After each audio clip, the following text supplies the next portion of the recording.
Welcome to Canvas of the Heart, presented by Free Arts for Abused Children of Arizona. The mission of Free Arts is to transform children's trauma to resilience through the arts.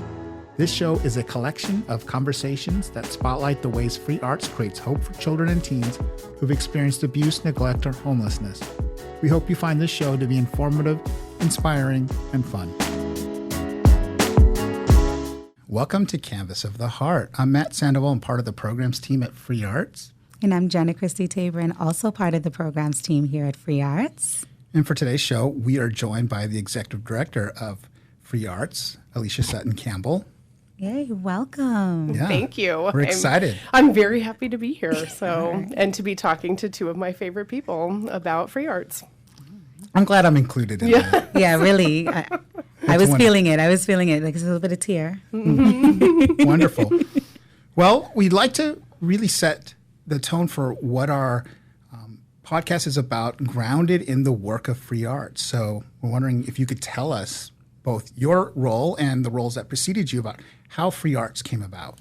Yeah, it's there's a lot of fun stories about kind of the origin of Free Arts, and I'll just put the caveat out there that I was not involved in the founding of Free Arts. So these are stories that have been passed down to me by the people who came before me here at Free Arts, and will hopefully continue with the staff that doesn't even work here yet. But so Free Arts, actually, the concept of Free Arts started in Los Angeles in 1977, and it was founded by an art therapist. And kind of the basic concept of it is this woman was an art therapist, like a licensed art therapist, and she was seeing these children, and she thought to herself that a lot of them had come from high trauma situations, abuse situations, and she said, you know what, a lot of these kids don't necessarily need clinical art therapy.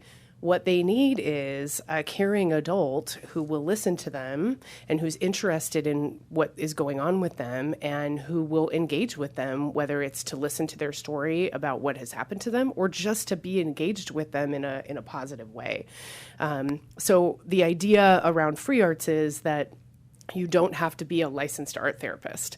You can be anyone in the community, and you can do art with kids to create a connection with them, to build something together, and to really give them an outlet to engage with an adult that wants to be in their lives and can serve as that kind of positive force in their lives. So it kind of started in Los Angeles, and it was growing there from 1977 to 1993. And then the woman who founded it in Los Angeles was traveling to Phoenix for a reason that I don't recall, but ran into a young, energetic art therapist here named Margaret Beresford, and told her about what she was doing in Los Angeles. And Margaret said, we need that we need it here. We need it in Arizona. And so Margaret set out on a quest to start Free Arts in Arizona. And so we were the first kind of offshoot of Free Arts in Los Angeles. And yeah, that started in 1993 here in Phoenix. And how does that story intersect with you? How did you become involved in Free Arts? Oh, that's a good question. I actually have been involved with Free Arts in a few different ways. So I worked in the arts sector here in Phoenix for many, many years. In fact, I worked at an organization called Child's Play, which is kind of adult professional performers doing theater for young audiences. And when I worked at Child's Play, we used to have a Free Arts performance where we would invite the Free Arts families and children to come to our organization and see the performance that we were doing. So that's how I first interacted with Free Arts, and I thought, wow, this is a cool organization. And I started donating to Free Arts because I just appreciated what Free Arts was doing.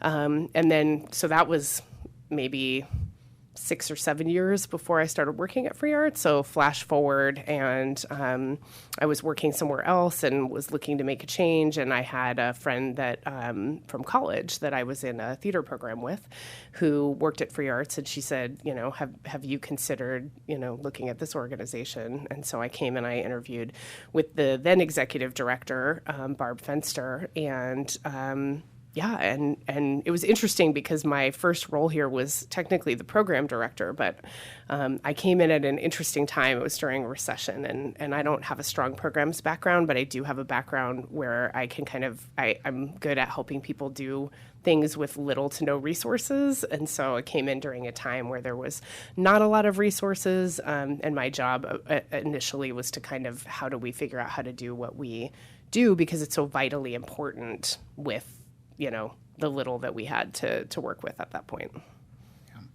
Yeah, it's difficult often in like nonprofit spaces. You kind of start with the hope and the dream, and you have some of what you need, but not all. Yeah. And it sounds like a big part of your work is helping people leverage what they do have into this awesome task of combining art experiences for young people that have been through some important hardships that our society needs to focus on. I'm wondering if you could talk a little bit about the target population a bit more and who Free Arts is looking to serve and help. Yeah, it's a really important population, I think, and it's a very specific population. So there are lots of organizations that do really good work with kind of general underserved populations, but Free Arts, I think one of the reasons why we have been held historically throughout our time here as kind of vitally important to the community is because we honed in on a really specific population. And so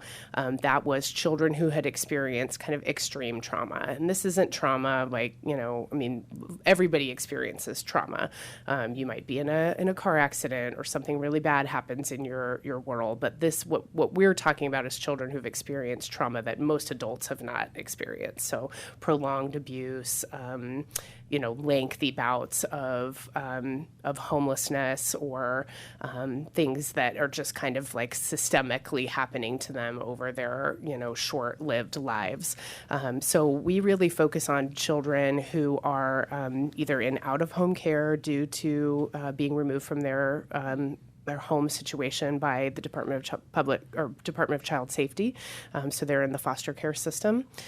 We also work with children who are with a parent, but then the whole family is in an emergency situation. So that would be people experiencing homelessness, people in domestic violence shelters.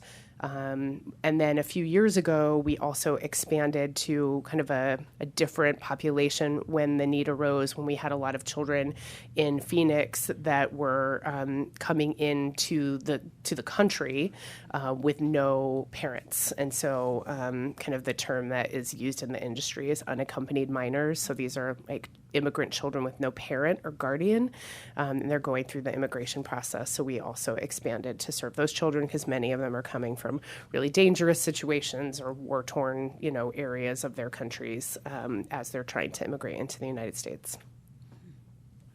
So what exactly is the role that Free Arts plays when working with these children from all these different backgrounds? So I think the thing that kind of is the overarching kind of what all of these children have experienced is something, really bad has happened to them. And often it has happened to them repeatedly, right? It's something that they have experienced or keep experiencing in their lives. So whether that is, again, homelessness or some kind of violence within their family or their community or, something that has caused them to have to be removed from their living situation. And really what Free Arts is bringing to the table and why we chose to focus on that population is that there's some really specific research and tools around how people can kind of get past or bounce back or build themselves out of really bad situations. But often that encompasses positive adult role models. And sometimes the children that we see don't have a lot. They definitely don't have as many as they need. They might have one or two. And we feel like we can play a role in putting positive adult role models into the lives of these particular children. And then the other piece that kind of is why is it Free Arts, right? Why is it not, free something else? Is that art making is a really accessible way to engage children because not every kid likes a certain kind of art, but pretty much every kid likes some kind of art. And that's actually something important, is that free arts is not just drawing and painting. Like, we are drawing, we're painting, we're dancing, we're poetry, we're sculpture, we are beat making, music. There's a lot of art forms. So every kid likes some kind of art. And if you sit in a room with a kid and you're like, hey, I'm a positive adult, I'd like to get to know you, like, that's not super easy. But if you come in and you're like, hey, do you want to make this cool project with me? That's kind of a way for a child and an adult to be able to do something together actively that allows them to start building those relationships with positive adults in their lives. So I take it that's where this formula comes from, where Yes. art plus mentors equals resilience? That's right. Art plus mentors equals resilience. And that's really the essence of what we do. We use art as a tool. We have mentors, whether it is for, an individual person with an individual child, a person with a group of children. We're putting these positive adults with the children or the families now, and that, when you put art and mentors with a child over repeated times, then you can work on building that resilience. And I think there's another layer here that's not obvious. I mean, we know art's part of this, but there is the participant, there's the art itself, the mentor, but there's a role for professional artists, those in the art community. How do Yes. they factor into the work that's done at Free Arts? Yeah, there's kind of two roles. One is more active and one is a little bit more of a support role. I'll talk about the more active one. But yes, there is, we kind of emphasize that at Free Arts that, we don't teach art, right? There are other great organizations out there that teach all of these different art forms. So what we're really doing, we don't care what the kids' art looks like. It's just about, giving them a way to actively engage. But there are some great things around how you think about yourself and how you think about your future that can come from engaging more deeply into an art form. So we use professional teaching artists, and we can talk about this too, but most of our programming is delivered by volunteers who may or may not have any arts background. They just want to engage with kids or help kids, although many of our volunteers do have some kind of affinity for the arts.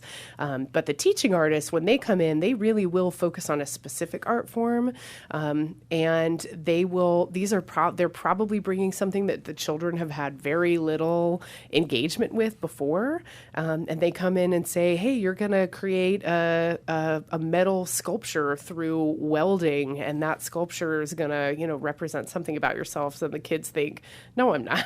Like, I don't know how to do that. How am I going to do that? And then at the end of the series, they have done it, and then you can extrapolate from there, right? So, okay, I did this thing. I didn't think I could do it, and then I did it. So now what else can I do that I didn't think I could do before? And that's one of the things that we're working on in the programs. I feel like you kind of touched on it a little bit, but I think when most people think about art, they kind of sometimes think about school-based, like arts and crafts, thinking that that's exactly what this is. Yeah. So how is what Free Arts does, how is that different from what you can find in an after-school program? Yeah. It's a good question. I think the way that we talk about it sometimes is that, our art is all intentional. But I think if you break that down a little bit, right? What does that mean? What does that mean? Like, intentional? Like you did it on accident? Right. On the contrary? Right. We didn't just stumble across this art. But I think the art that we do in our programs, like there's always a reason behind why we're doing it, as opposed to what might be fun for kids to do, right? That's what you might find in an after school program or a quick arts thing at a festival. And the art that we're doing is really intentionally designed so that it is exploring something. One of the things that we work on is self-expression. And so what can you take from your life, from your experience, whether it is from something bad that happened to you or whether it is from something fun that happened to you at school last week, but really how do you use art as a tool to express something about yourself? One of my favorite things about, we have a theater program that we run in the summer, and that program often has children and teens mostly telling their own stories through kind of performance art forms. And they tell challenging and difficult stories because they've had challenging and difficult things happen to them, but they tell it in a way that is received and it's really beautiful. And so that's kind of a special thing about art as well, is that it can take something that is challenging and you can put an artistic lens on it, and all of a sudden it becomes really meaningful or really beautiful in the way that you present it. And that really takes those experiences from inside that these kids have and that they've held on to, and that they think, nobody wants to hear about this or nobody wants to see this, but then they can put it out in some kind of artistic way, and people do actually want to hear it and see it, and that's really meaningful. Free Arts has some well-known programs. Yeah. It's very much part of the branding and the dialogue around it. Can you tell us how they came about over time? Yeah. And this is kind of a cool thing. There are a few other free artses around the country, but really we're all independent, and that's purposeful so that we can react to the need in our community. So I think every free arts has our what we call a weekly mentor program, or others might call it some kind of mentoring program.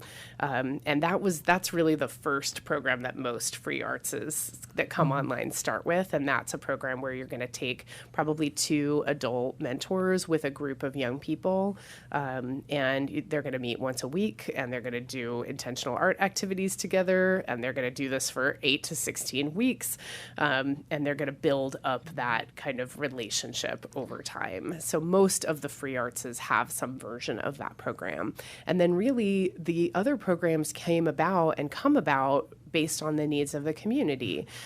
So I think our second program was our professional artist series, where we brought in our teaching artists to really kind of go a little bit deeper into some of these art forms and build that idea of self-efficacy. I didn't think I could do that, and I did it. And then our camp program, which is very unique to Arizona, that's something that we built up over many years and have expanded. So we started with a multicultural arts camp where the kids come to a day camp experience and for about a week, and they rotate through and they learn different kind of cultural art forms. And then we've expanded that a couple of times. So our multicultural arts camp happens every year, and then we have a theater camp. We've had a hip-hop camp. We've had a leadership camp. So we really try to take that camp opportunity to reflect what is meaningful to children at the moment, or, what could be helpful in, like, our leadership camp. Isn't really just about the idea of, like, how to be a leader. It is, but that camp is really unique in the fact that we bring in older children. They spend 2 days kind of learning art forms, and then we bring in younger children, and those older children teach the art forms to the younger children. So it's not just about learning how to be a leader, it's about actually learning a skill and then teaching that skill, which again is that self-efficacy. I didn't know I had something that I could teach to somebody else. So our camp program, and then our Free Arts Days program, which is a great way that we interact with other arts and culture partners in our community. That's our one-day fun activities. So we might take 200 kids and 100 mentors to the Children's Museum of Phoenix for 3 hours, and they all just get to have an arts experience during the day with some positive adults and experiencing the different arts and culture venues or different types of things that other kids in Arizona get to experience. So those are kind of our core programs. They're slightly different because they are based around our community, so they're reflecting the needs that we have here. And unlike a lot of art facing groups where it's done for recreation or skill building, this is a pretty specific population. How does a young person get involved with free arts? Yeah, it is specific, and we're really specific about it. And in order to kind of stick to that very specific goal of serving the child that fits into our mission, we work mostly through other social service agencies. So we go to where the children live often. So we are partners with all of the major shelters, homeless and domestic violence shelters in the Phoenix area. We work with the group homes, whether it is a group that runs 20 different foster care homes, or it's a woman who wanted to start a group home out of the kindness of their, heart or their dedication to service. So they just, have one home that has 6 kids in it. We work with the gamut. So we're really trying to access the kids where they live, and that helps with a couple of things. One is that, we're integrated into their kind of support structures, and then it also helps us not duplicate services if we're getting to the children. Either we go to where they live, or the people who are responsible for their care in those places bring them to where Free Arts is having an activity. Have you noticed that there have been any barriers to those coming to Free Arts? Those who maybe want to get involved with us, but we haven't been able to reach them. What are some ways that maybe we've kind of gone around that and tried to reach as many people as we can? Yeah, there have been over the years. I can think of a couple of examples, and it's usually something that comes up, and there's a reason why it comes up, and then there's a consequence to it. So a few years ago, there was a situation where there were regulations that got put into place about how much training volunteers needed to have in order to go into a couple of the facilities that we work at. And the reasoning behind it was good, right? It was like, we don't want people who don't understand these kids or what they've gone through just showing up. And but it was also placing a barrier, because we thoroughly train our volunteers, but that's about a 10 to 12 hour process. And this was like a 40 to 80 hour process that they wanted everybody to go through. So our volunteers would have had to been trained by us and then fully trained by the organization that they were going into as well. So we worked diligently with those organizations and with the rule makers who kind of were setting those guidelines in to help them understand that what those rules were doing was essentially taking out a lot of services that children were receiving. And I think that was heard loud and clear. So there was some advocacy work based in that to try to make sure that the training that volunteers receive from agencies like Free Arts is really makes them capable of being able to go into these types of facilities. So that was one. And then I think, the pandemic also put up many barriers around who could come into a facility, and again, appropriate barriers for sure. Where when we didn't know what was happening with medical situations, and you wouldn't just have people off the street that you didn't know showing up at your door and saying, "I'm here to do an art project." So that's another one. And then I think, just in general, there's a lot of barriers that are faced by organizations that are responsible for these basic needs care of children around the level of staffing that they can receive and the transportation that is available to them. And so all of those things could potentially prevent an agency from being able to receive services or to bring children to services. And we just try to understand what those are and then work to dismantle whatever barriers those are so that they can receive services. One of the two things that come to mind that are behind the scenes that are very specific to your role that I'm wondering if you could tell us a bit about is, you work with a board of directors, right? It's a nonprofit. That's a structure, what that work is like. And then Free Arts has a strategic focus set over several years, in which we're about halfway through. So I'm wondering if you might talk a little bit about your role as the leader working with the board of directors, and also what's the basics of the strategy of Free Arts going forward. Yeah, those two things go together in a really cool way. So I'll talk about the board for a couple minutes because I love them. We have we have a staff, and our staff is mostly kind of made up of someone else quoted this once, but I've taken it from them, accidental administrators. So the people who work at Free Arts often come to us with a clinical background or a psychology background or an arts background. They find themselves in these administrative roles because we're not the ones that are really serving the children directly. Usually we're establishing it so that teaching artists and volunteers can interact with the kids. But then we have this whole other group of people, and there are people in the community who want to support organizations like Free Arts, but don't necessarily want to actively, work for those organizations, like, be a paid employee, or they don't necessarily want to volunteer and work directly with children for a lot of reasons. They may not have the time, or they may not have the interest, but they do want to see organizations like Free Arts succeed. So I think our board of directors is made up of those people. So I think they're like passionate fans of the work that we do. They are, I like to call them our mission keepers or our mission protectors. So really the way that we look at them and the way that they hold their kind of, charge as the governance of our organization is that they are in place to make sure that the mission of Free Arts is executed effectively, and that we maintain the trust that we have from the community, because we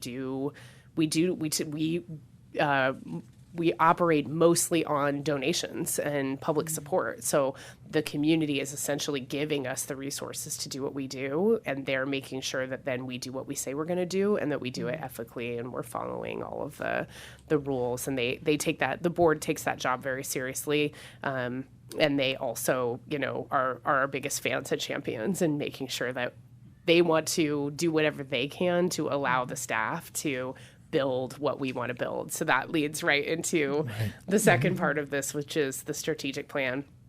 In late 2017, early 2018, we embarked on a kind of long-term plan where we said we need to really lay out where we're going. Like, what is Free Arts going to look like? And we chose a 10-year timeline, which is pretty substantial.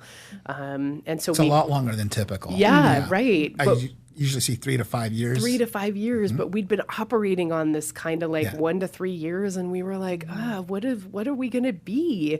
And so the board and a few key staff members got real engaged in a process to do first visioning. So that's where we did the 10-year big vision. And then, and actually there's a fun exercise that some of our artists and mentors do in our programs where you have kids imagine themselves 10 years from however old they are. So let's say it's a 15-year-old. So we say, think about when you're 25. Like, what is your life going to look like? And then we have what would your 25-year-old you say to the you now? And so we did the same thing. We pretended that we were Free Arts 2028. And we were like, what are we going to be? What are we going to be in 2028? And we wrote a letter to ourselves and said, this is what you're going to be in 2028. And that helped us really kind of think about those big things. And so those vision pieces that we want, we call ourselves Free Arts for Abused Children of Arizona, but really we are Free Arts for Abused Children of Maricopa County and a tiny part of Pinal County. And so that came up, right? We if we're going to live up to our name, we can't just offer services in Phoenix and the Valley. So we wanted to be a statewide organization. We feel like we've got something to share. We do something kind of unique here. There's not a lot of organizations doing the type of work that we do. So that led us into kind of a thought leadership piece. We want to be helpful to other people across the country around the idea of how does art and mentors build resilience, which is what we do here. It's like our bread and butter. So how can we help other people who might want to do that work? And then, the other pieces are really around being an organization that is structured in a way that is helpful to the community and can offer effective programs, expanding our programs geographically, and if there's anybody who is not receiving our services that should be, kind of figuring out who they are. So that was our visioning piece, and then, we built that into kind of a rolling strategy of how are we going to get there, and we're about halfway there. To our Free Arts 2028 vision. So we've got a big job still to do. And both the board is still managing that plan and holding me personally accountable for where we are and making sure that we're moving in the direction that we're supposed to be moving. And then the staff is planning off of that as well and going, all right, Free Arts 2028, it's coming up. We got to get there. So what do we need to be doing right now to make sure that we reach that goal? Well, since the weight is on your shoulders, I have to ask, what's the status check? How's it going? It's going really well. It's going really well. We did take a moment because this plan was built pre-pandemic and then post-pandemic, you got to take stock and say, is this still the right plan? And we did. We took a look at it and we said, is this still the plan that we should be doing? And everybody unanimously said, yes, we're still this is still exactly what we need to be doing. There was definitely some things that had to be dealt with, like you were talking about barriers before. Like there's probably more barriers now than there were before. So, we still have to address those and see what we can do about it. But yeah, we're on our way. I know there's some strategizing going on right now about where free arts expansion is headed. Awesome. I think that's really admirable. The fact that one, it's a 10-year plan to begin with. Yeah. Two, that the organization has really remained steadfast along that journey halfway through, and you're still just trucking through despite a whole pandemic that would have ordinarily derailed anybody. So I think that's amazing. It's excellent work. It's really fun to have a really clear vision for where you're going, because then you can really, everyone who comes into the organization as a staff member or as a board member gets kind of, a lot of information about the plan, and we tell people about it before they even come on board, particularly the board members, because we say, this is where we're going. So you gotta get on board, man. Get on board. If you don't like it, we'll direct you. Yeah, if it's not exciting to you, there's another nonprofit somewhere nearby that you can get involved in, right? So they know it before they get here, and then when they get here, they're like, yes, I want to work on that plan. Earlier you were saying part of the plan's execution involves some resilience. And where it's on our shirts, it's part of what we do. I'm wondering if you could tell us a bit more about how we define resilience. And it's funny because I don't know if there's like a real specific, clear definition for resilience. We always ask at our trainings, which is fun. So when we're training new volunteers, we always say to them, what does resilience mean to you? And you get a lot of things, but they're all saying kind of the same thing. So people say like bouncing back. That's a common phrase that people use. How do you bounce back? Or, picking yourself up off the mat and keeping going. Or how do you move past bad things? Or how do you have the skills to handle bad things that happen that you don't have any control over? And so all of those, I think, are definitions of resilience. But really, it's that idea of, how do you move past? How do you have the skills to face something that is hard and and deal with it, like instead of just walking away from it or letting it crumble you? How do you face something that is challenging, or how do you move past something that is challenging? And I think we're working on that organizationally, and we're working on that with the population that we serve. That's great. So when you're talking about resilience, and we mentioned the entire formula of Art plus Mentors equals resilience, I'm just curious to know what exactly is the role that the mentors are going to be playing in this entire equation? Or what is the purpose, I guess, of mentorship? Like, why is it that this entire organization is pretty much run by the volunteers? That seems to be really important. Yeah. I mean, it is. It's fundamental. It's how we were built. Like, if you go back to that basic, that concept that started free arts, right? It was that, that kids didn't need, and please let me put this caveat out there. Some kids need therapy, right? It's not that, therapy is not a replacement. Valuable, right? But they can get that.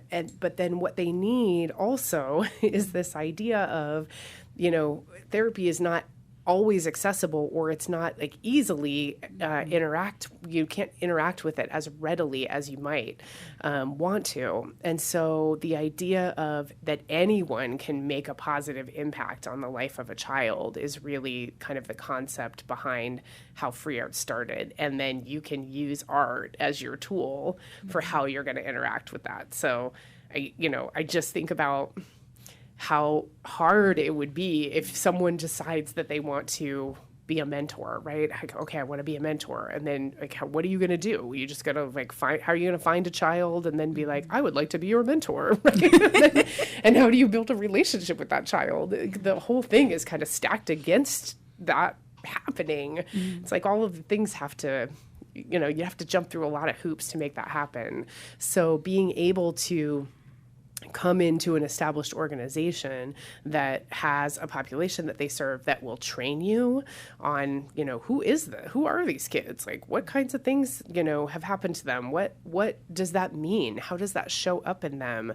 And then what do you need to do in order to help them move forward or just experience something joyful in the world, that there's that human component. If you remove the human component, like, kids can do art, they can do art on their own, but you don't have that person, a child who is, especially a child in like a foster care group home, say, right? So these are kids who don't even have a foster family that they're living with. So these are kids that are living in a house that is staffed by paid employees, right? So they don't have a family member caring for them. They don't have even a foster family caring for them. So who's the adult that's going to be in their lives that's like, how was your day? Or, I like to, I pull back to the riding a bike, right? Like, we all learned how to ride a bike, but we didn't do it by ourselves. No, not one of us learned how to ride a bike because we just went and got on a bike and figured it out. There was an adult there that was holding the bike for you that was like, you can do it, right? Training wheels. Yeah. And right, there were training wheels, but then at some point you took the training wheels off and somebody held the back of your seat. And then just let you go. Right, and let you go. And a lot of the kids that we work with, they don't have that right now. So either that person's not in their life, or the adult that is responsible for them is also dealing with some really tough stuff, like in a domestic violence situation. So that people component, it's like, you can do the art by yourself, and that's great, and you should. But if you have the adult there, that's the one asking you, what are you drawing? Why are you drawing that? Or if a kid's like, I can't draw. This is my favorite thing to do because I also cannot draw. I come from performing arts, and so when I get to go in a room with a kid and we're doing some kind of visual arts activity, and they're like, I can't draw, and I'm like, oh, wait till you see me draw. And so then now you're instantly building a rapport with this person that you don't know, but you're both like, totally not drawing the thing that you have been, guided to draw, and you can like have that fun experience together. But then that adult can also go, it doesn't matter what you draw.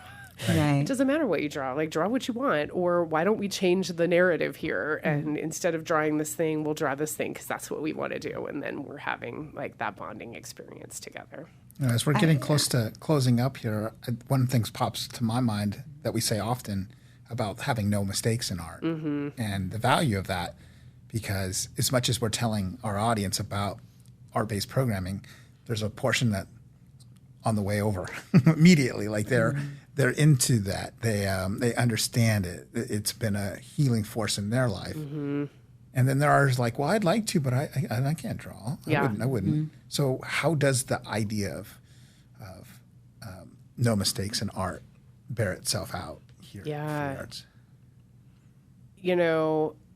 We do. So on its surface level, I think because we do so many art forms, right? Like, you might be a really great poet, but you do not know how to salsa dance.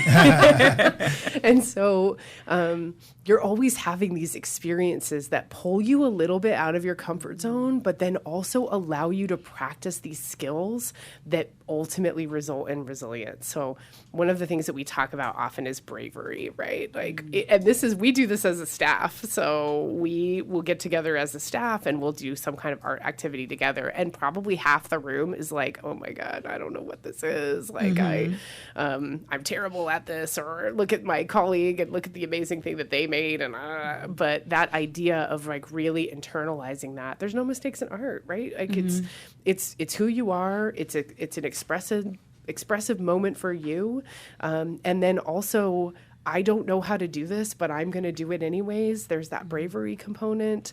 There's the bravery component of showing what you have created to other people, which can be really terrifying, especially if it's, again, are you performing something in front of other people? Like, but we're asking kids to do this all the time. I mean, they're being asked to do it in every aspect of their life, not just in, a program like Free Arts. They're being asked to kind of like step up, show their bravery, grow, move past things that have happened to them.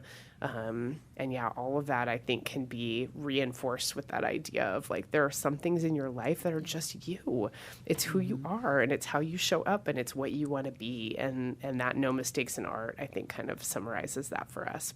You're never going to come to a free arts program and have somebody tell you like, whatever you made is not right. Like, because it's not real. Like it's who they are. So it's always right. Yeah.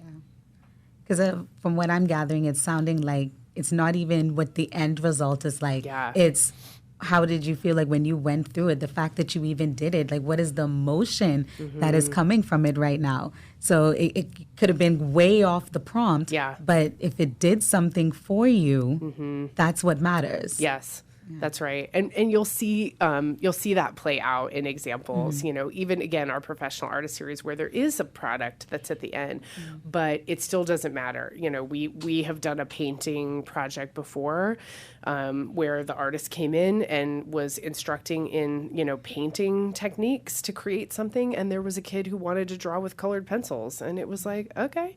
And the piece that child created was amazing and celebrated in the same way that the paintings were. So, and that was just something he was passionate about, and great because nobody told him that was wrong, and nobody told him that was not what he was supposed to be doing. They celebrated that. They said, yeah, all right, great. This is an expression. Like the goal of this is to be joyful or pull some things out of you and like get it out of your body and put it on this canvas. And if you want to do that with colored pencils, go right ahead. Yeah. Absolutely, you should do that. Well, I'm wondering if you could kind of close us up here with some free art moments that are important to you over your tenure here. What sticks out to you as a reason to do what you do at Free Arts? Yeah, I think about our camp program often.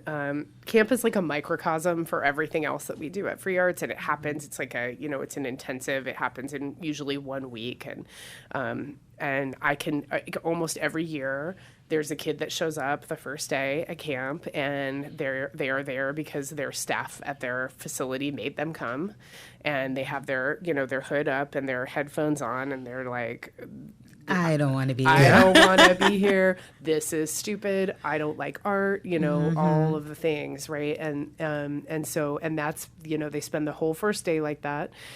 And then either they choose to come back for some reason or their staff makes them, I'm not sure, but they end up showing back up. And through the course of 5 days in engaging, because the mentors are engaging with them, right? So the first day they don't want to do it. Okay. That's your choice. You don't want to do it. Why don't we sit here? Why don't we sit here together? Do you want to do something else? Would you like to do this instead? Giving them that option. Would you like to play basketball in the courtyard? Like, we'll go out and do that with you. So that mentor is coming in on that first day. Maybe the next day they come back and they're thinking about, well, maybe I'll sit through the classes today. Maybe they're not as stupid as I thought they were. Then they get, then there's an artist that they're like, oh, that artist is cool. Like, I like that artist and I like what they're doing. And so then they come back the third day and they actually participate. And by the fifth day, by the showcase day, they are like the leader of the room. Yeah. They're the leader of the room, or they're signing up to be in our alumni program. They are like, oh my goodness, I didn't know that I would like this. I thought I wouldn't like it. And then instead, this is what happened. You're giving me something I didn't know I was going to love. Yes. Yeah. Mm-hmm. And whatever it was, right? If it was the art form or the artist that they found that they loved, or if it was the mentor that they were like, oh my gosh, somebody wants to talk to me. Even if I won't participate, somebody's going to sit with me and talk to me. And that's what I need, whatever it is that make them come back.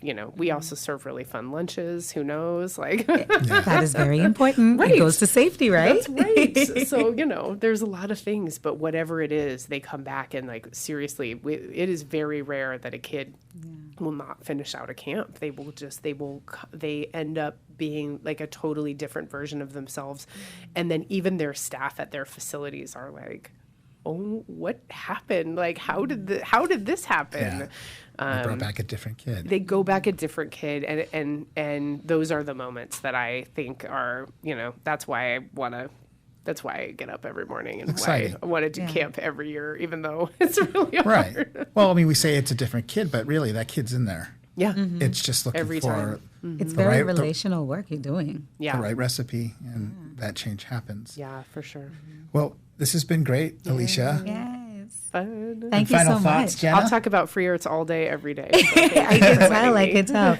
I think the biggest final thought that I'm taking from everything that you said is just how relational all of this is, and it goes even to the next line of the shirts, right? Creating compassionate connections all throughout every aspect of free arts.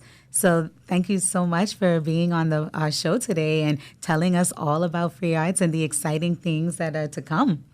Can't wait for it. Yay. Thanks again. Yeah, so exciting. Thank you. Thank you for listening to this episode of Canvas of the Heart. We'd love to hear your questions and feedback by email at hello@freeartsaz.org. You can find more information about free arts by visiting our website at freeartsaz.org. We'd like to thank the many individual and corporate donors and the hundreds of volunteers that make free arts programs possible. Take care, and we will talk to you soon.